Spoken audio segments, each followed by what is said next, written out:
nkubulya kojja kubanga Eddie Mutwe ekyo kyagambye ekireve ekyo takikuzizza mu lunaku kitwala obudde ekyo kintu kibadde kimwawula ku muntu omulala mu luzungu kibayita trademark ti Eddie Mutwe n'aba agizeemu katini bwati gwe n'omulaba olaba bulabikirevu n'omanya nti kati oyaani Eddie Mutwe ne bamukuleetera nga bamukoze bwe bati n'olabako sayidi emu omanyirawo nti oye Eddie waffe naye gwe n'okyewaaniramu ne kabira wansi ebbanga kojja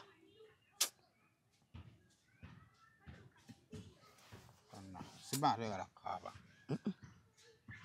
abantu balumya nnyo bannaabwe ffe tulina famire zaffe kojja tulina famire ebyaddala famire kati buuza maama ali ku ki era kojja twali naye Dubai wamulaba nga yakwata ku kyokulya ky'omusajja kati neebuuza ye kati omusajja ni gwe mwamulekedde amukuuma Eddie Mutwe mumututte Akireewo mumututte Gaddafi mumututte ate omusajja gwe mwaleseewo yasinga obutono lwakuba mutono naye bwongo Selector Devi Selector one Selector Devi big up my brother akuzizza ekirevu kye ekyo kyekibadde kimufuula ow'enjawulo ku balala naye gwe n'ojja mu lusaagosaago n'okisala ate n'opostinga ng'oseka n'okuseka posti eyo naye yannyumyemu omusajja n'agamba tuli eno omusajja muyigiriza Lunyankole olw'okuba afaananamu abakiga bamaze omusala ekirevu omusajja namugamba tuli eno ku bbiya okufaanana kyakabaale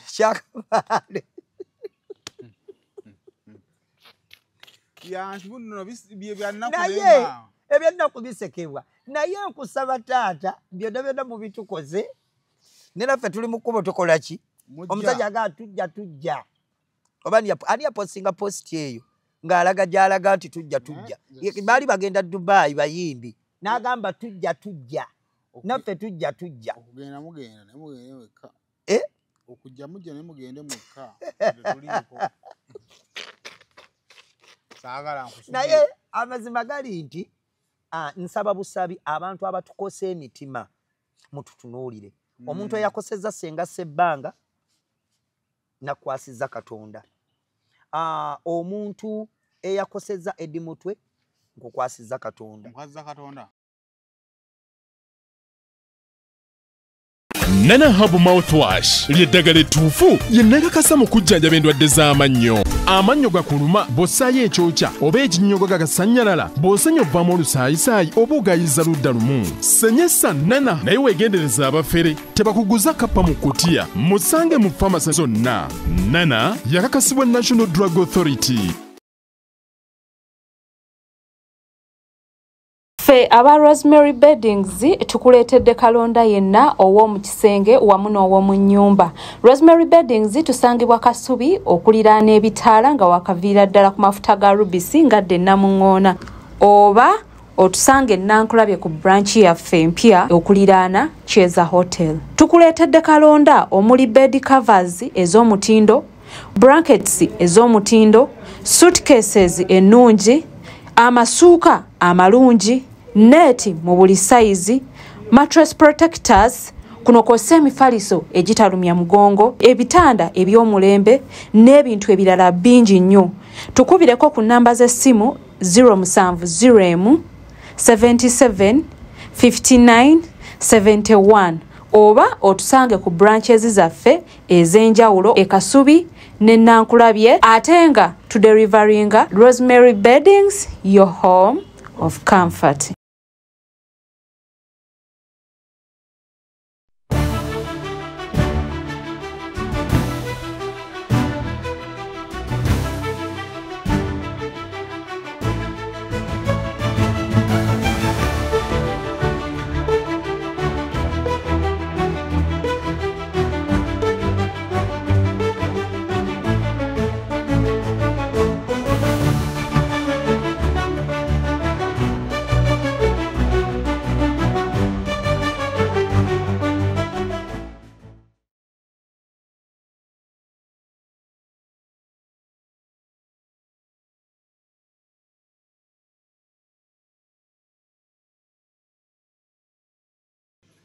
Kale kusema official njagala kubuzaako yonna gy'osinzira okubanga tulaba subscribinga ku mukutu guno okusobola okubanga tofuna videos zifaanaganako bwe ziti. Truth Media Academy njagala kubanga atemba kutegeezaako bakusomesa bino ebintu bya media. Oyagala kuyiga kukwata kamera, oyagala kuyiga kugatta bifaananyi, oyagala kukola ki? Oyagala kukola video animation, oyagala kukola graphics, oyagala kukola web designing, oyagala kukola ki? Ebintu byonna ebiri mu line awo banafa aba Truth Media Academy ajja bikusomesaamu obikugukemu ate obitegeere. Kale kuba ku namba yaabwe ey'essimu okusobola okubanga tumanyi bisinga. Tebagamba nti osomera emyezi 3 oluvannyuma lw'emyezi 3 ojja kubanga osobola okubanga weetandikirawo bizinensi, ojja kubanga osobola okukola.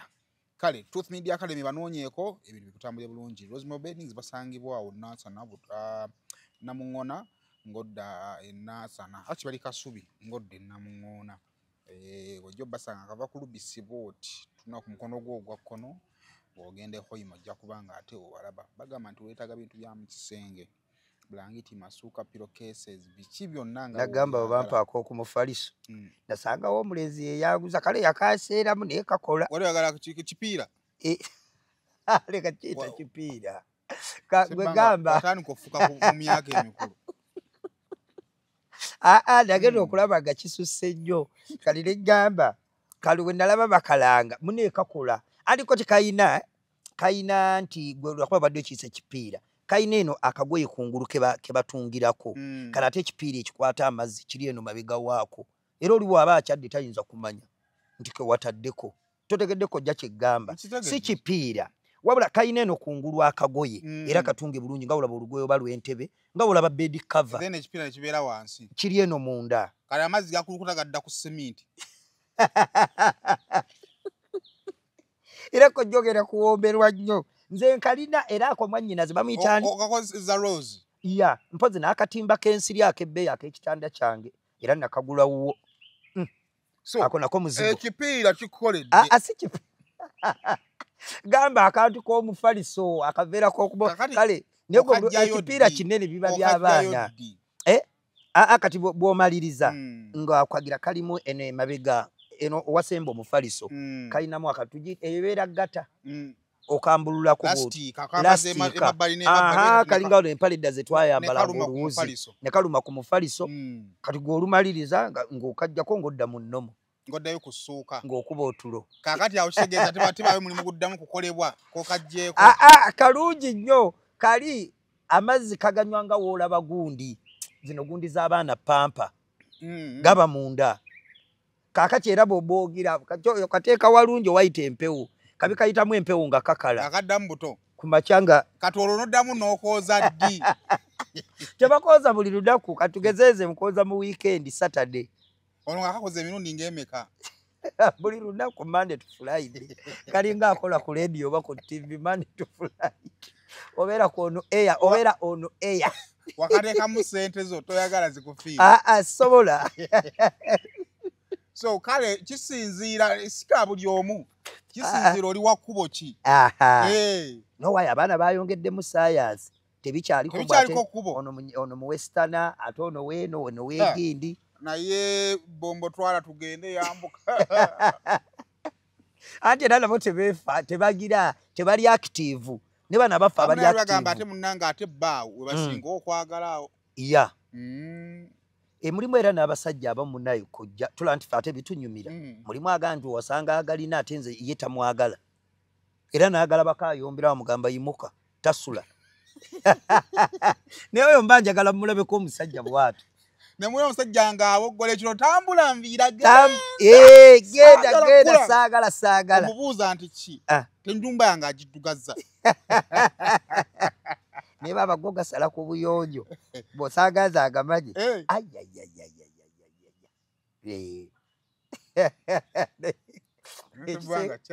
ekisinga okunnuma abaana bange obaye waliwo omusajja bamuyita Geoffrey Lutaya Honorable olumu twaliko eyo saidi z'ejjinja kyali kivulunga kya radio kati nga poster tuli mixed kuliko Daniel Eagles nze nali MC n'abayimbi abalala baziza bafana baani bagula testa bwana nga omanye ekivulu ky'ekisaawe kati nenkola akantu na performinga bulungi kati nkola climax ati climax ya moti go wajinjigiriza nze nali sikola kintu ekyo kakati nga womanyi twazina mazina maganda kati nga womanyi akagula ke kano akasemba yako omuntu wanyenye nnyo nga badda maaso badde mabega bwasimba gwe kisinzira buli omwe enzina gy'akakola ki tebayita akagula kati mu kagula ako tukazina n'omukyala ajja ku stage bano abawagizi tukola climax tumayiza nali nzanye bulungi kubanga Geoffrey Lutaaya yasooka kunneebaza okumanya banaye oyo omusajja mulungi yansiima nanga sebbanga kyokubanda kuba show kati munnange ntego omukazi bakayita kalatti aga wansi kati akagula nkakuba ali kuki kutaka muli waggulu endulu nevuga abantu ne bagamba yoyo ofesenga sebbanga endulu nevuga ekisawe kyonna buli omu yavaayo gyali alabe ki ekikoze eki kigenda mu maaso sebbanga ali kagula omukyala ali wansi ndi waggulu kati maliriza bulungi nvaayo tekaba ka ddakiika jingi gambye amoti yakanjigiriza kaba ka sekendi kino ekimbu kikatera okukola ekyo era olaba yamoti akyakakozesa kakati munnange akagula maliriza bulungi nvaayo ku stage buli omwana neewuunya gasebbanga okubye show oli musajja abaddeyo nga bali mu kwesooza tutandikirawa kati Geoffrey Lutaaya yali mu mabbali wali mu mmotoka ye zino hali ya kawundo neziri hali ezasookawo n'agamba mumpitire nampita nga omumanyi musajja wattu ayogera mpola mpola nanneebaza nga muganda wange sebbanga weebale mu Namasaka kyokoze oli musajja nankwata n'ebbugalo neŋŋamba ate nkikubye kati netuyimira nagamba joko zonna nazinyumiza nga bwenzikoze eki nga bwenzikoze zonna nga ziri smart temuli ddate kati naŋŋamba byonna byonna obikoze muganda wange naye akantu kano akasembyeyo kokka sikategedde naŋŋamba tuba tukola ebintu bino njagala oyogera amazima sebbanga singa maama waabawaawo ekyo osobola okikola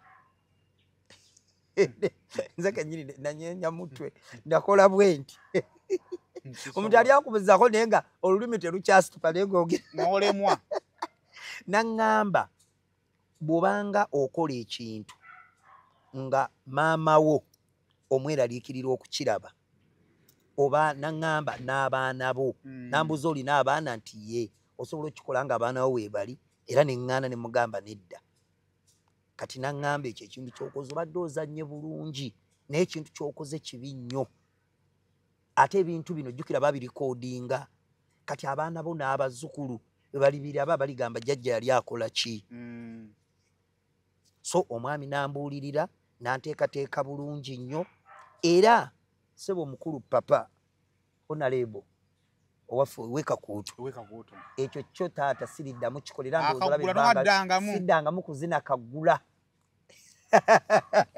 era mu mbeera eyo nze omuntu kati akola ebintu nga ndowooza nnyo ku famire yange nga ndowooza ku maama n'abaana bange ne bazzukulu bange era bano ekyo nva mulaba ndi kati ndyoke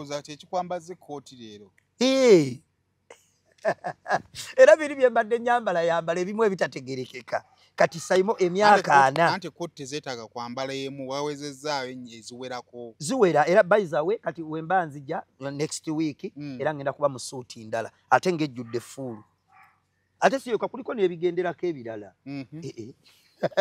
naye nga towedde osazeeko nga njiraba eyo naye teekutawaanyi nagireetedde n'akagijjamu n'akajambala kutidde nze mu bantu kojja kati b'olina omwaka guno nakano mbadde saakakulaze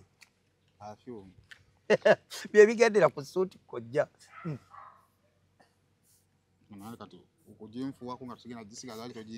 bajja giwulira abo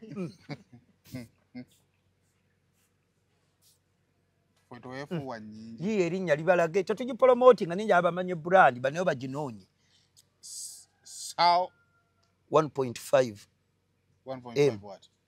1.5 akakadde kamu n'ekitundu 1.5 1M.5 tebaakubye ayiyo brandi Gwe gibasomere yiino nze erinnya lintawanya okwogera. Yiino nange ndisomere Salveg. Ya. Leta simu yolo chachi kuliko internet. Kweri.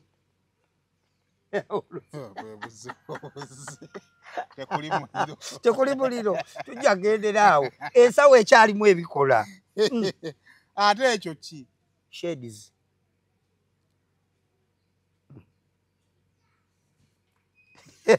Kojogera kunjigirako ebintu ebinaggwayo n'amasimu amalamu egali. Amasimu okwata mangi wafuse bloka. Kano keke ngatto.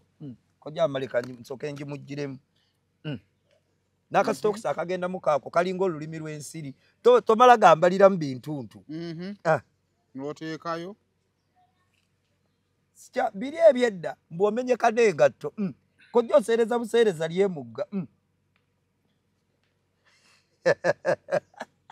Wona wona otereeza butereeza. Ng'omaze. Kati akulina otambula ku buli lunaku. Kabasomereko bakayita simanyi pinisani. Etsimu bino bye muwoza mbu kukyajinga. Eno sissimu eno power bank. Tokyankubira mbu ate simu yabadde teriiko muliro. Ogwo gumalako emyezi 2, 2 months.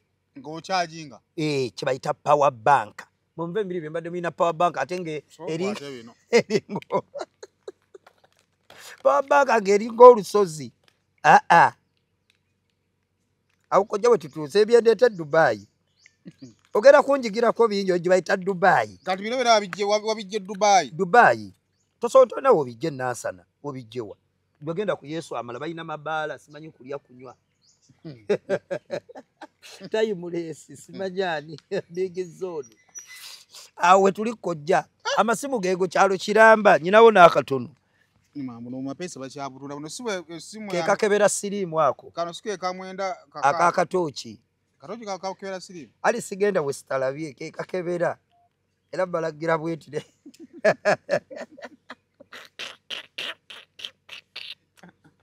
Gwe koja nze ebintu ogenda mbijigirako. Kati kano kawe katuka ne kakebera kala sirimu. Ati okuba ndo ku screen ne bujja. Ogero bula balunga buzanya. No mayanti nono. No manyono bwo buuji. Kalate yakafuno yotalwaza. Rogo kalabanga kaliko kamukatambula. Kali go ino kapimira kawo ndakwewa budde. Ati obuuka bugezi katosoka kutekayo ati olira otekawo sala kisajja. Kati ne kalumako ne kayomba stupid. This guy is not serious. Kale nenda bomalo muri sabot.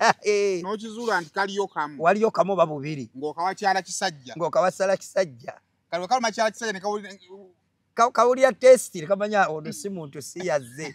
Kati kagenda kanyivu nyo stupid. This guy is not serious. Look what basket. Ebyoluzungu byonna. Kati awo kamaze okunyiiga. Kati awo kabula. Ne kava mu bino ebitundu byonna ebinaanyi wano. Kati oba olina okubango ine sawa ya digital bwetyo. Naye kuyamba. Ekola etya? Kati kwosetingira ndi kamala eddakiika ameka abiri mu busungu bwako. Kati nawe zoyina okukozesa.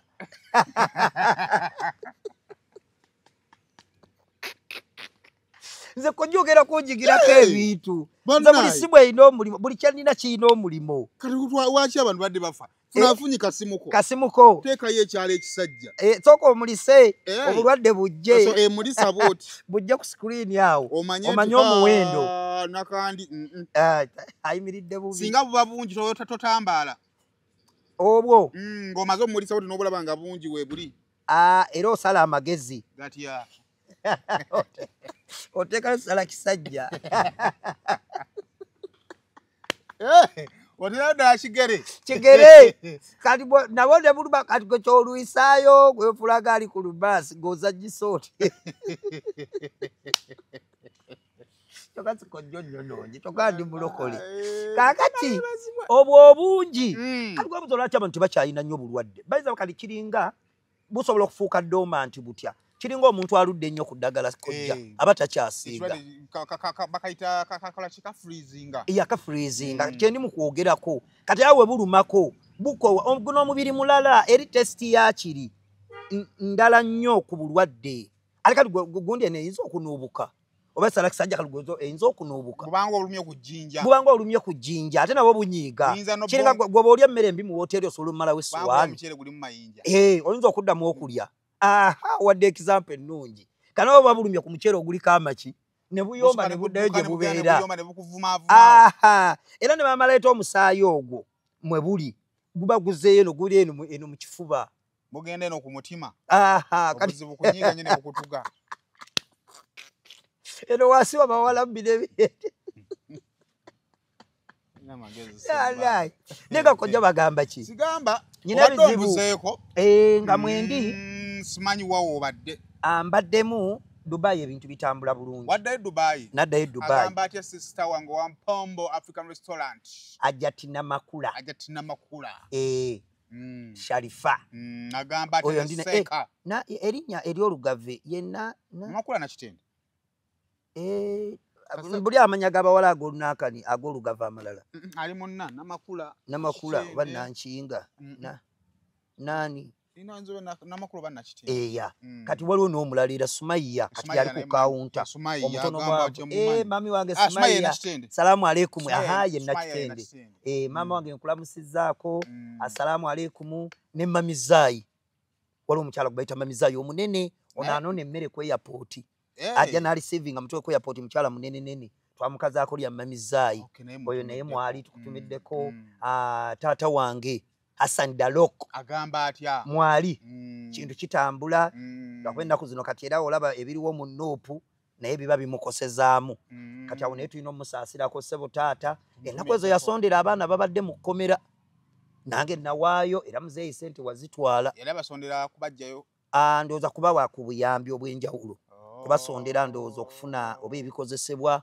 ogenda obakyalirako ssebo taata obubaka nze obwange ndowooza bwatuuka simanyi omulimu ogwo naye weebale kiyingiramu omutima omulungi tulina musajja waffe Seeka Kasimu yono wakajanja omukambwe mugamba omukambwe namuna ate bw'omuyiga kati ate ku mikwano gye nnina ku Mpombo y'omu kati ku mikwano gyange nange namuyiga Seeka Kasimu buli bizinensi womala okufuna ani ono Seeka Hassan kakati weetaaga Kasimu olina okubaawo n'akalubamu bizinensi ebulamu Kasimu egwa walina okubaawo omuntu nga ye tayanguwa weetaaga Hassan era nga ffenna tugamba ffe tugenda kumpombola muntu omu Seeka Hassan naye nga Kasimu ate yabeezezzaawo bizinensi kubanga n'amala atuleka ono wa kisa nnyo kakati mwetaagayo omukalubu naye ono omukalubu bulemu temukiteeka ku bizinensi akasajja kuba ne bakaabaki bannaye sali bukutaasa bintu bya business era amanya kati amanya partner we n'amanya nti nadde wali nyinza okuba nadde ndeesa abagenzi bangi era naye kati wakwa Hassan naye kati muba mumukkirizamu nga bane musaasire naye kale era ajja kusanga nga Hassan tamenyawo gwedewe weetegereze bwe kiri Hassan tamenyawo Kasimu kyagambye naye abawumbawumba buwumbi kati olaba kano ka VIP wano nga bakabuka bagiyita VIP monde era we tutuulaawo emisango we giggwera kati mulaba Kasimu tetumukayanya tugende wali nina kasajja kangana mukamanyi eyo n'okumaliriza nga Kasimu kyayagadde kikoze ki kiyiseewo kituukiridde buli bizinesi yonna okutambulaamu omukambwe kiva nkitera okukola ku mwami n'omukyala omwami waaba muzibu nnyo omukyala n'abeera mugonvu omukyala aba muzibu nnyo omukyala n'abeera mugonvu nekiyambako okubalansi yo nagamba oli najja n'amanya nti kati nze bizinesi yabo nze ngenda mukazi yalimu kati ne batuna bamanya nti kakati biseera kye bisinga okukola ti byakawungeezi omusajja agamba omukazi kati gubeeramu akawungeezi kati nze gambe nagenza omaliriza oyo gayi gwoyogerako nze ye maneja wange Dubai namuzuula nti kalakita ye ate gye neetaaga wano mu Luganda gwe tuyita olugezigezi baziyita principles kale ate nze yabadde abulabulamu kakujja kankoyo n'essaga endala gye nafunye kanjeko ne gaalubindi kojja nnyina ekisa kingi kinkaabiza amaziga ebyaddala toyinza kitegeera okuggyako mwenna abalina ekisa oba abaali babeddeko n'omutima gwe tuyita omulungi nga naawe omanyi olina omutima muki si byakwogerera eno emboozi gye ŋŋenda okunyumiza kojja eri ku muntu nga gwe oyina omutima nga bwe tusajja tusinze abantu ab'emirundi emeka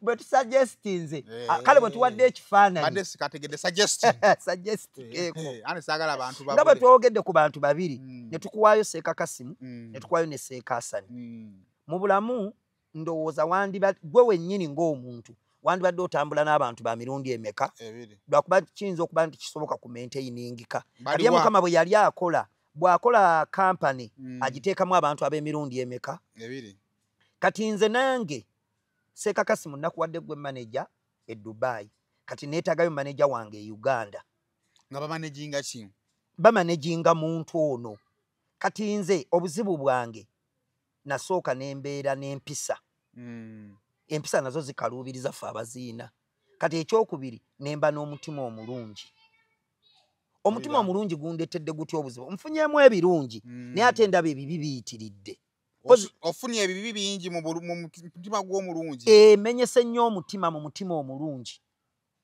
gutya kanjogere eno saga eyakangwako waliwo omukyala mwannyinaffe bakolera Dubai otera okugoberera gwe bayita Nyondo Media yakomawo e Kampala naye yalina munne sijja mwogera linnya olw'okwerekeramu jasi njagala kulaga muntu kyani gwe nali nyamba kubanga ojja kunsalira omusango tinese ebbanga n'osanga obusanzi muntu ate n'ogamba nti kamuyambe naye nakwatibwako ati kusooka onnyumiza emboozi nze nange nja kukuwa endowooza yange oba nkugambe nti oba wabadde oyagala kino kati sooka omba emboozi yo emboozi yange eri wano omwana omuwala ammanyi nange nali mulabyeko naye twali tetusinkanako wano onwano nali mulaba ku social media naye ng'ate alina emukwano gwange gwe mmanyi gwe bayita Nyondo Media babadde bawangaalira Dubai omwana omuwala bwe nabadde nva e Dubai mu wiiki nga 2 emabega 2-3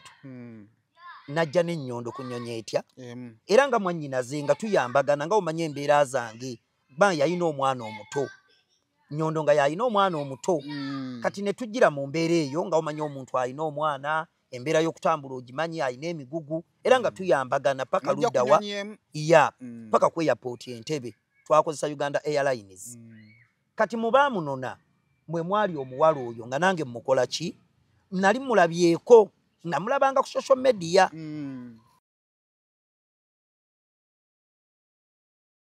Nana Hub Mouthwash lyeddagala ettuufu lye nnakakasa mu kujjanjaba endwadde z'amannyo. Amannyo gakuluma bw'ossaayo ekyokya oba ekinnyogo gagasanyalala bw'osenya ovaamu olusaayisaayi oba ogayiza ludda lumu. Senyesa Nana naye weegendereza abafere tebakuguza kappa mu kkutiya musange mu famasi zonna. Nana yakakasibwa National Drug Authority.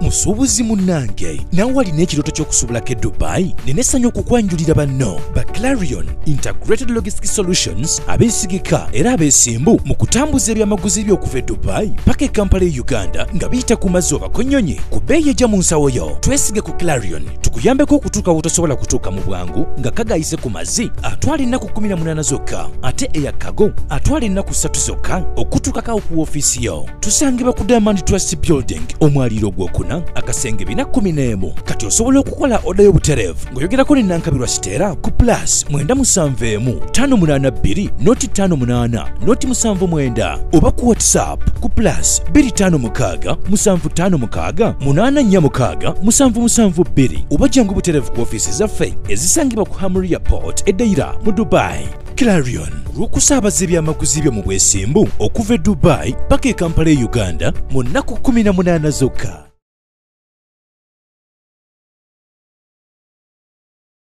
Kati munnange omwana omuwala anjjako ennamba y'essimu ngamba sebbanga nja kwetaaga mpa ku nnamba yo munnange ng'ennamba yange ngikola ki nga njiba okuba ndi business man tosobola kumma muntu ki era ne kumpewo olaba njigaba kati munnange omuwala oyo naye nga bwe namulabanga ku TV manya ku YouTube nga nze byakola okusinza ku mbeera zange tebinkolera nnyo era nga neewuunya ebintu ebyenkola gyabikola ki kati wano mu kwagala ye nga tutandise okwogera namutya ne ŋŋamba naye omuntu ono enkola gy'akolamu ebintu bye si yanyuma okuba nti nkolagana naye ate nga ye alabika akyetaaga kati munnange mu kunyumya wano nga twogera ku ssimu ambuulira ekizibu kye Angamba senga sebbanga oli muganda wange nti ye otambuza kati ebintu ku nnyonyi. Naye bandipotinga. Mukundipotinga sajja wadde n'akaki n'akantu okusingira ddala okuviira ddala ku ngoye n'ebirala ngatto biki. Neesaba kunnyamba ebintu byange ebyo byasigala nyina mukwano gwange yabisigaza. Njagala obikole ki? Obindeetere. Ate siinaamu kasente kubanga basajja enkwata gye bankwatamu basooka ne bamukwata n'amala mu kkomera like emyezi ng'emeka ng'esatu. Kati nga omanyi abamanyi ebintu by'e Dubai oba gwe baali bakutteko mu mbeera yonna tebalina kye bakutwala nakyo mu kkomera. Ebintu bino n'obireka gy'obadde okola ki? Gy'obadde obeera okujjako okkubira mikwano gyo ne babikola ki? Ne babikuŋŋaanyiza. Kati omwana omuwala oli anyumiza obulamu obwo bwakola ki? Bwalimu ne byayitamu. Ate ng'alaga ffenna engeri gye tuli nti tuli ku social media alaga mmanyi nnyo era nze gw'ayinawo nze nnyina omukola ki? Okumutaasa. N'atandika ng'okunsaba ŋŋendeyo. Naye nga bwe gambe nalinamu omutima guli nga mmutya. Ogende waka w'omuwala. Ayagala musinkane twogere okwogera wanu era kweyo embeera yennyini. Kati munnange nesooka omutima ne gugaana era kojja omutima nga bwe gugaana. Mama wange kyali akyogera tulina munnaye bayita senga w'omutima gwo muli munda. Owookubiri. Oba owulya nga gwe oyagala kgenda omubiri ng'omuntu oyagala okugenda naye ng'olina omuntu munda akola ki? Akomako tegutambulira. Kati nze nayiza okukisala wempuliranga ekintu ekyo ewantu eyo sijja kgendangayo gye mba njagala okugenda. Otyo kati munnange omwana omuwala nkwatibwako olw'eyo emboozi gye yakola ki? Gye yannyumiza. Kati olwokuna lwa wiiki ewedde nga nnemerako nkati nga mga kale nja kujja saawa ng'emu yawe yakawungeezi nzu wagenda nakawungeezi.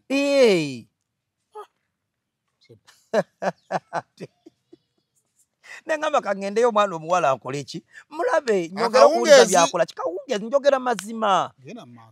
Kati andagirira wano Nansana ku ki? Ku Jeju. Jeju olaba ekikubo ekiva e Nabweru ku Gombolola okukka wali mu Kasenyi va kisaawe ky'e Nabweru okkirye n'ekasozi ako. Kati waliwo ebbaala eruddewo ennyawo bagiyita Jeju. Kuliko ne Pooko Joint kati. Batundirawo embizi. Gamba Pooko Joint embizi tulina abasiraamu. Kati munnange omwana omuwala andagiririramu eyo eriya kwekyo ekikubo eky'okujjeju ekigwa eno nga ku kyewamaliya ku kyekabumbi naye ng'oyise eno wansi. Kati omuwala ono weŋŋambira nti bwe buzibu bwonna mukundagirira yambuzaabuzanga nga nteeka mu tageti atya nti yandagiriranga ng'alaga yasooka n'aŋŋamba wano mu kujja nti ojja kunsanga ku kkubo wenkoze eki? Wenkulindidde. Ntuuka okutuukira ddala ate alaga tannaba kukola ki? Kutuuka. Atandika okumpa embeera y'okugamba kati tambula bw'oti kati jangu bw'oti kati komawo k'emabega. Ntuuka n'opaakinga emmotoka nvaamu nsobole okuba nti direction eyo nfuna gundi entuufu. Biki byandagirira? Ababbi we baakola ki? Ne bakubako essimu. Kojja mpulira ennaku.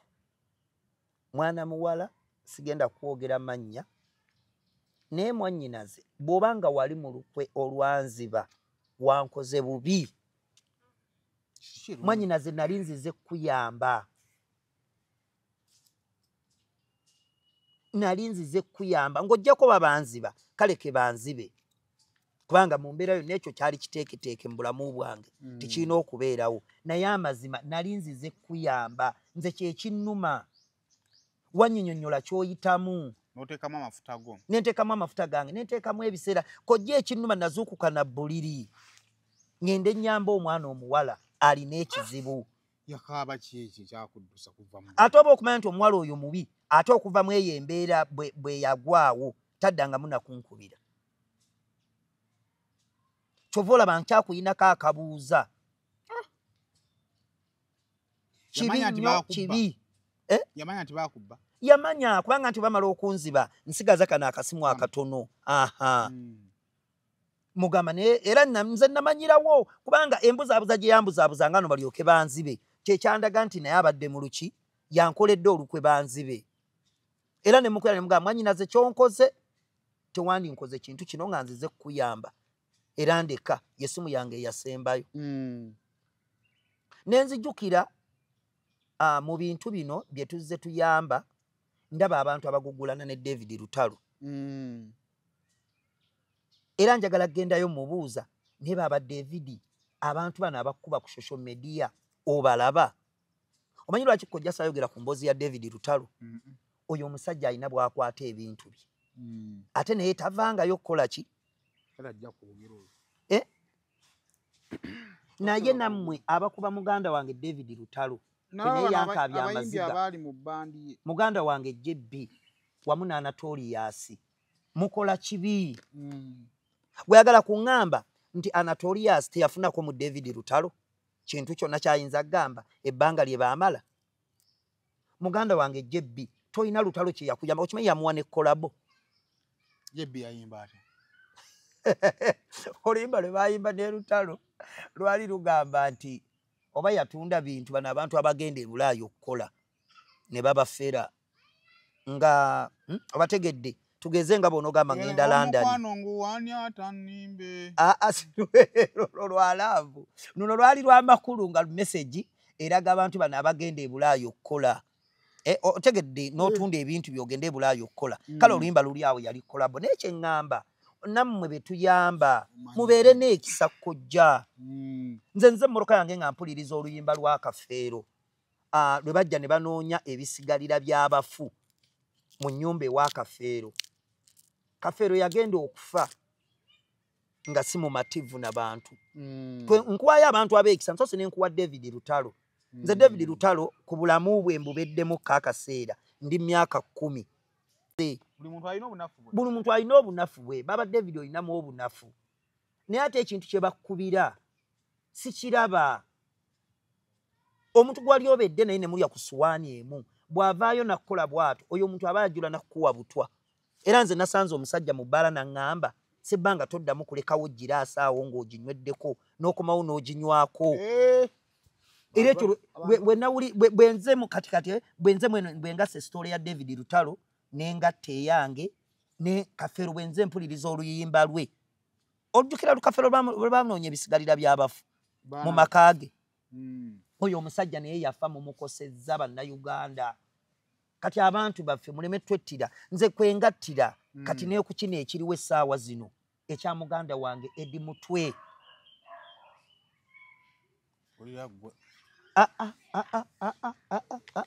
Kojja tubeere b'amazima naye bw'otunuulira Edi Mutwe akuumye pulezidenti. Njagala bannayuganda musiimeko oba mukwano gwe oba muganda we oba ani kuba tulina n'abooluganda nze abafamire yange abamu temunjagala. Ne success yange tebasanyula. Baganda bange ddala maama omu taata omu. Nkubuulira amazima. Nkutidde. Ate sinze nzekka mu famire ezinnyingi nziraba. Ng'omuntu ayimukamu mu famire yammwe mwe bennyini abooluganda mumwekubira. Nenze kojja ekisinga okunnuma. Edi Mutwe maze naye kati emyaka ndowooza naye 10. Plus tulina gisonosukka gwejjukiramu nga tukyali e Kabooca mu nnyimba nkuwa ennyimba Kikomando. Oluusi osula enjala oluusi nga tukyakuba ennakivubo ekigunda ky'omwaka nga kyabeerako ennakivubo. Edi Mutwe akuumye pulezidenti waffe.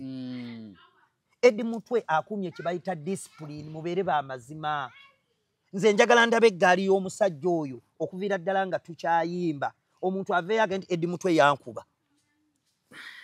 Baade bamujereganga nakudduka. Walabe bakuba. Luli ekyaliwo akantu kali akakuba pulezidenti ekigere. Era bamujerega nti yadduse. Kati ate yatandika ddi okukuba bwe mugamba nti yadduka n'okudduka. Omusajja akuumye legasi ye. Nze sirabangayo muntu wa security oba bodyguard alinga Edi Mutwe. Nembanga Edi Mutwe mumusasuddemu ekyo. N'osala trademark y'omusajja gwe nyina enviri kojja kwata mu nviri zange ezo. N'emiguu wapa nawe mwebi. Zirozo n'anviri. Nkutidde. Si gw'ozirina gamba abantu nti nviiri ze baabo bagambe. Abamu baziyita kinki. Abamu bagasimanyi yagattako. Kinki aba akaluba. Zino zigonda. Kati ezange zisifuula ez'enjawulo. ekisooka nyina ekika ky'enviri ekirungi ogwo bayita omunyerere nga olaba ogw'abazungu Envirizo za munyerere. Munyerere kale ogubeera munyerere ate nze nzitreatinga nnyo nze zange zigenda mu zisipule za buli kika. Ansa yange eriki nze ekisinga okunnuma omusajja kwe kwata ekirevu kya Eddie Mutwe natunulidde ekifaananyi nga bamuleese mu kkooti e Masaka n'omusajja we yapostingira ow'ekitiibwa nkusaamu ekitiibwa wapostinga naye watulumya temutwekyayisa olaba nze kojja bambi mutulumya emitima nze amaziga nzize mu motoka yange omwo nga amaziga gakulukuta nkubulya kojja kubanga Eddie Mutwe ekyo kyagambye ekirevu ekyo takikuzizza mu lunaku kitwala obudde ekyo ekintu ekibadde kimwawula ku muntu omulala mu luzungu kibayita trademark Eddie Mutwe nawaba agizeemu katini bwati gwe n'omulaba olaba bulabikirevu n'omanya nti kati oyo yaani Eddie Mutwe ne bamukuleetera nga bamukoze bwe bati n'olabako sayidi emu omanyirawo nti oyo Eddie waffe naye gwe n'okyewaaniramu kabira wansi ebbanga kojja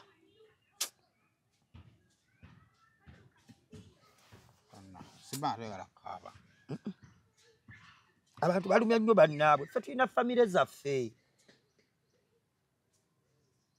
kojja tulina famire ebyaddala famire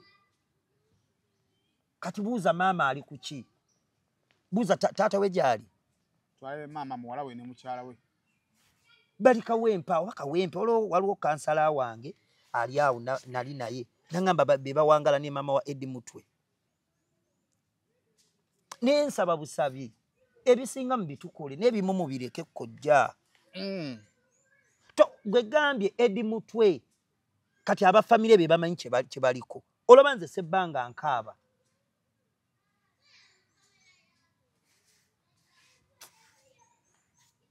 bonna kasaba amuleese mu maaso gakko omulamuzi naye maama kyekyo ekirevu n'obulema bwe nalabye alemala namulabye awenyera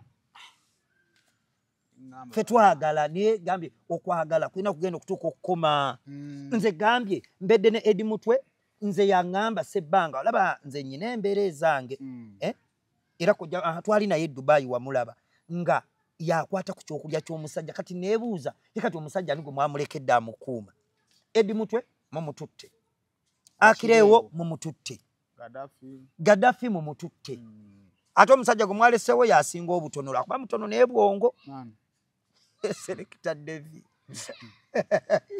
Selector Wagwan Selector Devi big up my brother kati Selector Devi yongera ku satulite abasajja baagala tunafuya naye naffe tetugenda zikiza nenze ansa yange ebyobufuzi nga tuliziza wabbali nti amazima nze gabeere kyensaba mwaba tukosa naffe mulowooze tuli bantu naffe tulina famire zaffe naffe tulina ebigendererwa byaffe tisabbanga olw'okubeera n'enviiri zino tezindiiko bubeezi kojja tunula eno ziina ggoolo yaazo nze nyina n'ekiseera wenjo zisalira kojja nkubuulira amazima nja zisala nkere ku makya nzisale nyina ensonga zange lwaki nziina omuntu okukuza enviiri nezituusanga bwozituusiza omuntu n'akuza ekirevu n'akituusanga eri kiwe kiri kati nze natandika enviiri zange ze mba nkomentingako ennyo olaba olindwa lwa Angela Kalulu bayita katikitiki omukazi yasiba obuviiri bwe bayita Tony Dread kale kwenjukirira kwe natandika nazo nazitandikira na mu saloon gye bayita Delight Saloon awe nakulabye saloon oyo yali yakabi nnyo mwe basaliranga amooti oyo bakadde bakyamusalako padde bitama oyo omulenzi yansiba yasibanga ba King Michael twaberanga bangi mu mwaka 2009 jukira lutalo n'ambasada Sally kati nayina ezo enviiri naye baba David naawe ovudde wala Mochi w'amanda kungwe lutalo n'ambasada Sally babagira bakola ki baba n'enviiri ezo ez'amayengo otegedde kati lutalo nze kuva dda naye olwo nga talinaba nnyo okummanya naye nga mufolowinga okitegera mwana wa maama kati munnange amayengo ago batandika otujerega nze ge najjayo olwo nga galiko David Lutalo ambassador Sali bakola ki be batambuza baganda ba polire ennaku kati munnange nentandiko zikola awo ku Delight Saloon endiiro ezo bwe nzikola ng'omukyalo Angela Kalole aleese obuviri bayita bu Tony Dread Tony Dread ezo ne zibeerako ne bazikola awo ne Kasani kusaasira awo banaabukolamu nentandika radio we yatandikira dread ze radio naye naabusibako kakati awo nekitandika okutambula nejja nga zifuka dread netandika dread ey'empiso eno yange gye bayita dreadlocks abamanyi ez'empiso era nze omusajja oyo muganda wange owokudya ti bamuyitanga Alfred wamala ozikolako nenzira owa Jose ku Majestic abamanyi Jose ku Majestic kati Jose naye yali w'amaanyi nnyo bambi ayina n'amakaawo ku Masaka okulirana bagita St Lawrence mu koona awo ng'atonna bakutuuka maya so muganda wange Jose big up oyo yakola ku basita y'omu ku basajja abaasooka okukola dreadlocks mu Uganda kubanga namubuuza yaziyigirawa ye yagenda n'azisoma e Rwanda ne South Africa ye yasibanga basita Kamiri bawiza abo na good life ng'ekyali yakabi munnange kati ze enviri zange nenja nga nzijjeeyo nze nzimba nze nkolebwako abantu ab'enjawulo okitegeera kati ku ssaawa ya leero bw'ojja ku ssente ze ntadde mu nviiri zino oli najja n'azijjayo otaddemu obudde otaddemu ssente zino enviiri ziruma nze nga nakava kuli peeya mbeera ku Makerenda eyo looko kati nzire ku kya Edi Mutwe Edi Mutwe ezo tulabye ekirevu kya Edi nze bayiza we namusanga atandise okuba nakyo kojjanga bw'olina akatono okitegeera akuzize ekirevu kye ekyo kyekibadde kimufuula ow'enjawulo ku balala naye gwe nojja mu lusaago n'okisala ate n'opostinga ng'oseka n'okuseka posti eyo naye yannyumyemu musajja n'agamba tuli eno omusajja muyigiriza Lunyankole olw'okuba afaananamu abakiga bamaze omusala ekirevu omusajja namugamba tuli eno ku bbiya okufaanana Kyakabaale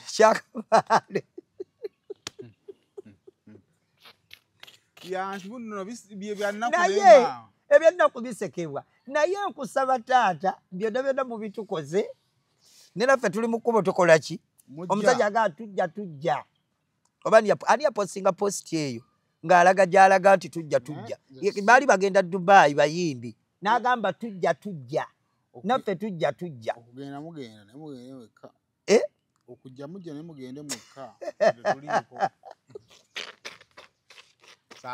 naye amazima gali nti nsaba busabi abantu abatukosa emitima mututunuulire omuntu eyakosezza Ssenga Ssebbanga nakwasizza Katonda omuntu eyakosezza Edi Mutwe nkukwasizza Katonda omuntu eyayogera ku Paulo Kafeero ebyanjanja nojja n'ogamba nti alina ebisigalira by'abafu ewaka oyo yali muganda wange anti Kafeero wankima nze Kawuki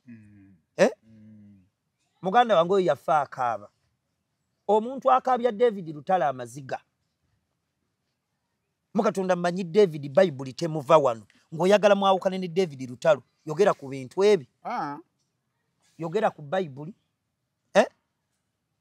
omusajja oyo tanywa mwenge abagunywa takulinaako obuzibu n'obwojja ku stage n'eccupa muba mwawuka obeere ayagala abawagizi ontera okulaba bw'aleka abawagizi ne bajja ku stage naye nga gw'oyagala mwawukane ne David Lutalo jangu buzi n'eccupa y'omwenge akulengerera mu distance n'agamba bawunsa waliwo gwe bayita Mike kiringa n'omusajja gwempa respect akuumye omusajja oyo bamuyita Mickey walabuddeko egaali ya Lutalo nti ekoze akavuyo pozi badisipulingamu omuvubuka eyali ow'emukono ate yali kyaliiwe n'aleeta akavuyovuyo ate era nga balina omumukolako olw'ensonga nti omuntu yenna buli lwokola akavuyo embeera ekola kyekkolebwako ne muganda wange Mickey olinga Edi Mutwe muyina empisa muyina obuntu bulamu muyina handling ennungi ni lwaki ensi basasula bwetyo lwaki abantu abeeyisa obulungi ensi etusasula bubi pasa bugemi naye waawumbirira nze pamusumba nja kwesonyiwa yawuza mubakuba kuli nettama teekawo eddala mulembe guno Musumba taata otugamba bandi amatama naye oba tuweeyo amatama amalala ojja kukola nga we yagamba kati yaŋŋamba ennaku ziragera ne munyumizaamu era waaliwo ebintwala era ng'abantu banfuukidde abantu naŋŋamba nti golodi okufuuka simanyi golodi ayita mu muliro naye omuliro nga gutuyiseemu nnyo Musumba n'agamba nti ate bino bye tukola ffe abayisa obulungi mbw ate ensi si yeyina otusasula mbu Katonda yatusasula so nsiibula kojja oba mmaliriza ampozi nafunyemu ku ssanyu kojja mu wiiki eno omugagga wange yamaze n'asalawo n'agamba agenda kunsaponsalinga omugagga Ashraf owa hash stemoro wali e Kasubi akakazimba akakenyaako e Kasubi mu bitaala awo ako kojja ngenda gikwa gwogenda ogiranga yampadde era yaŋŋambye yannambuza yesterday akyalina byamaliriza munda omanyi bye yatadde wagulise bwe yataddewo n'akasaawe k'omupiira kale mbuyita butyo obwo obusaawe yakataddeyo kaliko ne restaurant na buli kimu eno waggulu ewasemba yataddeyo abapangisa yabazimbidde ennyumba z'amaka tojja na kintu kyonna Airbnb bagitani Airbnb ekyo kye yakoze kati ng'oggyeko awo eno amaduuka wansi buli ekiri wali kitambula gwe buli kyomanyi ekyobusuubuzi nga tubadde tulangaani kyalina tawuni kati eri temanyi kyalina tawuni kuba talina tawuni kintu kya mulundi gumu naye ate wali maduuka gagali so ngenda musaba kojja sikujubisa alina otuwa wano nga yasponsalinga puroguramu eno kuba puroguramu eno esaanidde era yeetaaga abantu ng'abo bajje talina gundi eyokka ash stemoro eyokka e Kasubi tulina woteeri emukono tugenda giggulawo kojja saba muzeeyi si kwabya byama ezo saba woteero ffe tulina oziranga ekibeezaawo ffe kulanga bintu byammwe ebyo saba agyasirafu nsonyiwa alina gyazimba mu Kisenyi moole endala eri gwe nagudde mu bintu bonga wano kojja agenda kugeraaze yagayisa ebbanga kintu ogera waliwo tugenda ozimba wano kuke olaba wogambye emifaliso omukyalo waffe awo ali luddawa ono owagundi gwe tubadde tulanga Oyima Road olaba okuva awo ennyini wano paka ewuwe bagenda awo tugenda zimba wakeedi era ya mugagga wange kati awo kojja anti wulira kojja weekwatewo mangu tetulina budde kubanga agenda kimaliriza nga tekukyali maduuka va mu Galanga Obulanzi naffe tufuneko space sebo muzeeyi tukole edduuka lyakyo olwo kamera ate ova mu bino kamera eya time so omugagga Ashraf taata neyanziza sebo okunsaponsalinga weebale byonna weebale kunjagala manyi biruma abantu ne nange sina kyabbakolera ate n'omugagga naye yakuwadde ekirala sobola kuva wano nga soogedde ku Mpombo Mpombo African Restaurant Mpombo Sekasa Ntata Dalok chairman waffe owa NUP mu UAE yonna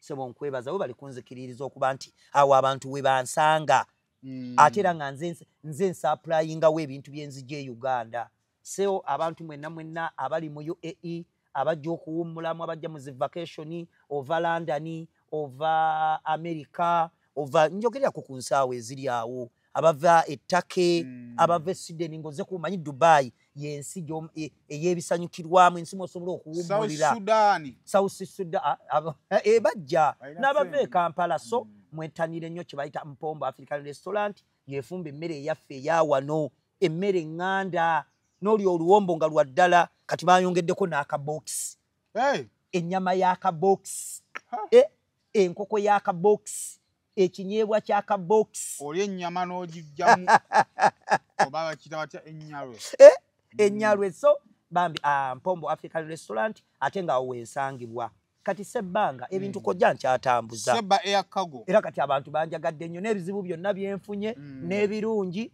mbifunye lwa Sebba Air Cargo so Sebba Air Cargo tukyatambuza ebintu nga tubiyisa ku nnyonyi era nkozesa Uganda Airlines ebintu bino bitambulira olunaku olwo bannange mpisa waggulu sinaba kushipinga wansi ne waggulu ku Air Cargo mpisaayo so oyina ekintu kyoyagala ekiva e Uganda oyagala mmere enkalu oyagala nva n'engoye kati nakyongeddemu nkolagana ne boutique ey'akabi gye bayita Red Bird boutique wali ewandegeya Okay. kati gwe kola order yo n'aba ready bad buli kimu okiryalinge bulungi nze ngenda kukolera delivery era sebo manager wa ready bad muganda wange erinnya bamuyitaani erinnya njadde jjukira abe Ready Abe. Yeah. So manager nkusaba abantu bawe enamba yange njaba kolera delivery mbitwale Dubai UAE nange njukubako ekiwayi abantu beddeira abantu be Sauja abantu ba Liga abantu ba Abu Dhabi n'ebitundu byonna ebirwanyo Rush Kaima mwenna banenja baleetera ebintu byamu ekitundu kibayita ki Rush Kaima Buju Khalifa nakyali mu Luganda bali kitunye Rush Kaima ate kino full figure kyayogerako wali naye waliwo Moro full figure yagiyita atya so bannaye abantu bagabe Dubai ate n'ebiva Dubai nga bikomawo e Uganda naye bannaye mbitambuza bulungi ndowooza mulaba gaaga n'amasimu amalungi oyinza okuba oyagala iPhone ng'eno neno nga yaliiso limu amalagazi oyagala essimu iPhone mu buli kika gwe n'oba oyagala latest tugireeta oyagala Samsung mu buli kika katuli muzi Ultra 23 24 21 nazina ezitandikibwako S9 Note 8 zonna buli kika tukuleetera oyagala simu gye bayita Oppo oyagala bagiyitaani mu buli kika ez'eboxi ezitali mu boxi oyagala laptop oyagala engoye ennungi amashaliya amagomesa ag'okwanjula senga sebbanga ye answer so munesige muntu amasuuti nga gano zino engatto gye nzijja ennyambala eno amasaati amalungi agayina quality eziyina obwambala akuba katuwere kojja banga nsonga mu bakalabi engatto eziyina obwambala keeko era omulosa n'omuggyabo oti n'obinula n'omugyamu so baganda bange munesige muntume kampani yaffe Seba eyakago mulimu abantu abanyambirako okulanga kojja sinza butakwebaza webale taata banaye kojja wange ono anyambye nnyo okulanga kampani nyina omusajja ali ku super bamuyita Vianney Kasule Junior naye kati njagala mwongera lya senior naye kati yali yeeyita Junior naye njagala mwongerako lya senior so Mr. Vianney okuva ku Super FM Sports omukulu Sematimba taata Honorable Pastor sobo w'ekitiibwa ambasaamu ekitiibwa naye muganda wange oyo Vianney Kasule anjagala nnyo nyina omusajja abadijje bange ab'omu mabaala nyina gwe bayita Abe Kafulu oyantikako next screen wali kumunalisha mu kikadde Abe Kafulu taata big up my brother DJ Shiru namwenna baganda bange ba MC bange bonna mbifo ebisanyukirwamu ne mundaba ne mulanga Seba eyakago mu musinga so enamba yange kojja kintu kikulu nnyo eri 0783 94 42 06 0783 94 damu 0783 nawe 0783 obanza kansome mu luzungu dde mu Luganda olukwanguyira kojja 0783 0783 94 42 06 kiwedde baganda bange bane munesige osobola okunoonyezaako ku mutimbagalo okuba ngwewalamu ebimu mubeerako abafere naye gwe genda ku TikTok akaunti yange era footage wange ojja kuba omulaba ennamba eyo eri ku vidiyo zange erinnya gwe ogenda ku TikTok n'otekamu Senga Sebbanga ojja kuba ofuna gundi yange eyo ate n'emikolo egy'okwanjula bane nkyagikola embaga nzikola nga Senga mu kwanjula emikolo nga graduation nkyazikola tugambye emikolo gyonna pata ez'enjawulo zonna kojja kubanga bagagga tobawa kyakukola ategekawo awo akantu ke ne bagagga banne n'agamba Senga Sebbanga jangu tukole ki jangu tukole kati omugagga oyo Ashraf teyantwala ng'akola akiika n'agaba emmotoka zaali 7 naye nga ku akiika ey'abasiraamu nandibadde nno nayo ki naye gye twali ne Medi Nsereko so mwebale kunjagala mwebale kumpagira kojja nkyali naye Saimo official eno programu yaffe nyina omukyala gwezize naye bamuyita Ajat Safina wava munno angambye akugoberera nnyo mwebazeeko Ajat Safina wava munno mutolere ku salaamu assalamu alaikum takwade kusende yakajja yakava Dubai ali mu vacation naye wawulidde nga ngenda ku Saimo official nangamba oyo musajja mwagala nnyo njagala mulabako live era muleese akwateko bugalo Wassalamu alaikum. Ya. Ajati Safina wava muno salamu alaikum ajati. Safina aniwo. Sobola basiramu. Sobola kansigale mbalokole bange. Ni abasiramu sibasobola. Babadde nga batayiri obukulu. Nze batayirira kujambula yo kutola shahadu. Bakutayirira. Batayirira. Ne bakuddamu ne bakusongola. Kojja salamu alaikum bale tubalamusizza nnyo mwe bale kutwagala. Video